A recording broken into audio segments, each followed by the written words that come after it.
Сайн байцгаана уу бичгэн эднараа. Өнөөдөр Сичинтгийн агчийн та нартай Солонгон өнгөтэй жагс гэсэн журагт номын ярьж өгнө.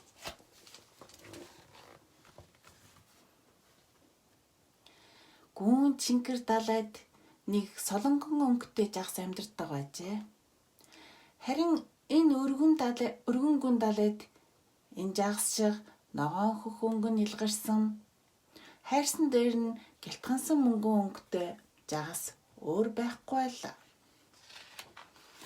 Бусад жагсууд бүгд түүнийг солонгон жагс гэж нэрлэв.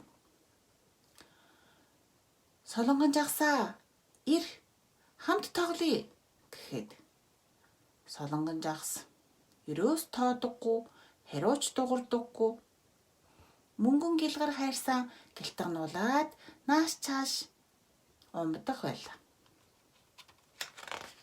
Нэг өдөр солонгон жагсын хаанаас хөх өнгийн жараахыг дагж ирсэн ээ. Солонгон жагсаа хүлээж танд гойх юм байна. Та надад тэр хилтгансан хайрснаасаа нэгийг өгөхгүй. Чамд тийм олон байх юм чинь гэлээ. Солонгон жагс үнийг сонсоод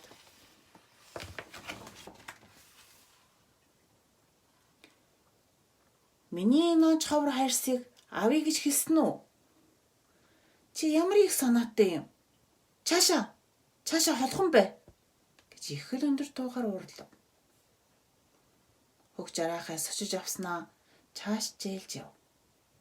Ингээд хөх жараахаа юунд буруутснаа ч мэдэхгүй бусад жагсуудаа энэ учраа хэлдэг. Түүнээс хойш бусад жагсууд солонгон жагстай ойртхон байдаг.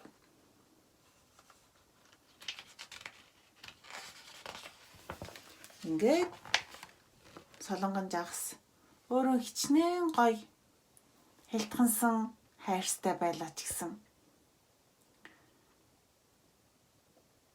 хинч түүнийг магтаж шахшихгүй босноос солонгон жагс гахчаардаг. Тэгээд нэг өдөр далайн гүнд байсан одон хөлбөр жагстай тааралдаад яагаад би ийм гоё байхад хинч намайг магтдаггүй юм гэж асуухад одон хөлбөртэй жагс би яаж мэдэх вэ гэвч далайн ёроолдох хадны завсраар орвол наймалчтай таарлна. Тэр чамд хариулж өгөх байхаа гэлээ. Солонгон жагс наймалж ирэхээр гүн хадны завсарт ороход түнэр харангүй юу ч харагдахгүй байлаа. Гэнэт хоёр нүд гэрэлтээд наймалж гарч ирэв. Чамайг хүлээж байсан юм. Би далайн давалгаанаас чиний тухай сонссон. Тиймээс чи энэ гэлгар хайрснаасаа нэг жагсад нэгийг төгөөж өг. Гэтэл чи хамгийн сайхан жагс биш болно тэр үес. Харин яавал хамгийн жол жаргалтай жагс болох гэдг нь чи мэднэ. Гэт харангийн дунд алга болов. Солонгон жагс миний ийм гоё хилтгансан хайрсыг өөр жагсд өг гинүү.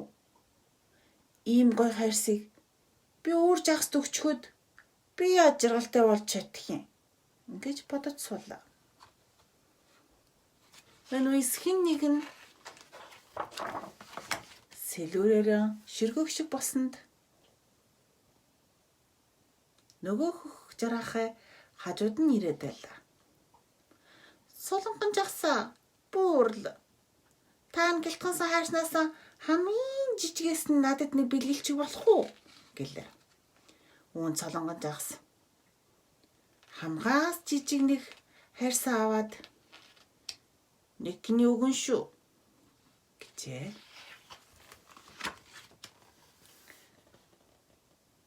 Ингээд солонгон жагс хамгаас жижиг хайрснаасаа аваад хөх жараахыг бэлгэлв.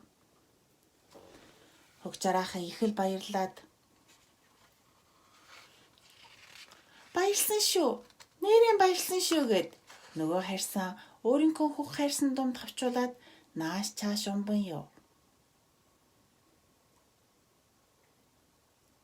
Энэ үе солонгон жагс дотор нь нэг л сайхан санагдаад баярлан умж байгаа хугчараахагийн уттал харлаа. Энэ үе солонгон жагсыг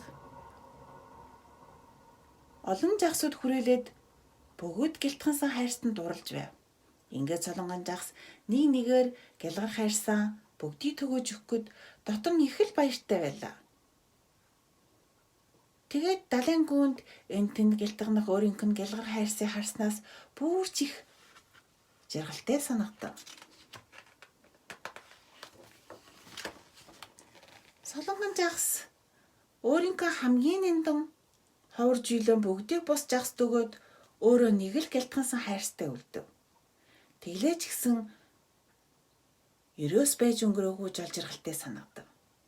Бусад жагсууд солонгон жагсаа ирээ хамт тоглоё гэхэд солонгон жагс мэдсэн одоохон отлоо гэд их л баяртай олон найзтай болсон гин. За ингээд өнөөдрийн үлгэр энд хүрээд дуусна. Дараагийн дугаардаа дахин уулзъя. Баяртай.